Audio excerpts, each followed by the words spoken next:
The evictions right now seems to be the most pressing thing that the nation has to deal with as a whole.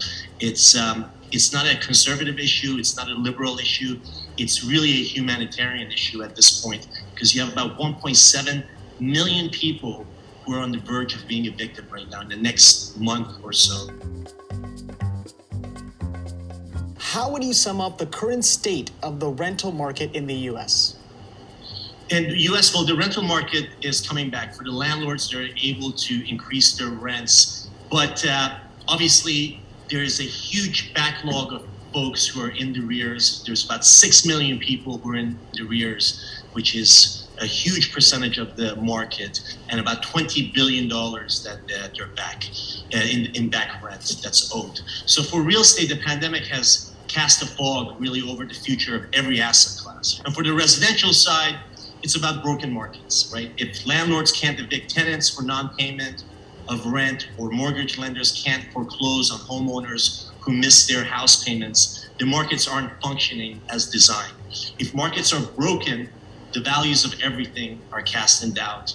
And that's really the purpose of the market, is to assign values to these things. But the evictions right now seems to be the most pressing thing that the nation has to deal with as a whole.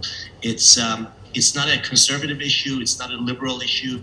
It's really a humanitarian issue at this point because you have about 1.7 million people who are on the verge of being evicted right now in the next month or so. And then soon after that, you have another 2.2 million people who are going to be in the same sort of a situation. And when you have that many people at risk, it's really not a market issue. This is it becomes a government issue because obviously you can't evict all those people. You can't tell the landlords not to pay their mortgages because all of a sudden you go from a housing crisis to a financial crisis, and nobody wants that. If you can, could you tell us more about the impact of moratoriums on landlords, like the small mom and pop landlords who are just renting out their homes and things like that? Over 50% of the landlords are mom and pop landlords, right? There's small landlords who do this as investment.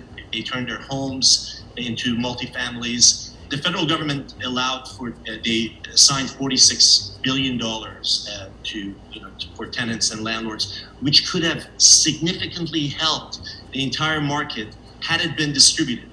To date, I believe less than 5 billion has been distributed, which is a shame because that money is allotted and ready to go, but they just don't have the systems to be able to distribute this to the people who need it the most. And if they did, this could have prevented a lot of the evictions and the foreclosures that are about to happen.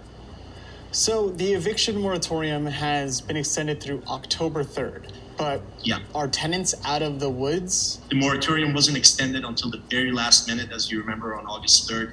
So there was a lot of chaos. And the landlords are in a place right now where they are challenging the federal government. They're going to court. In some cases, they're winning.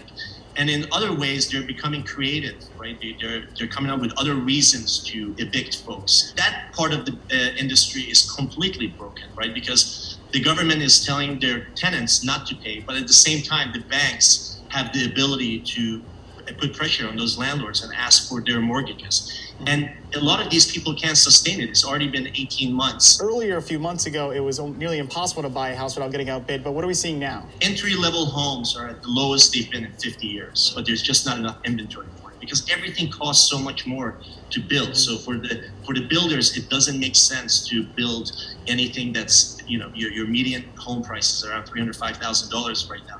But so it doesn't make sense for them to build anything that's entry-level because everything costs so much more. All your commodities like lumber and cement and wiring, everything costs so much more than that.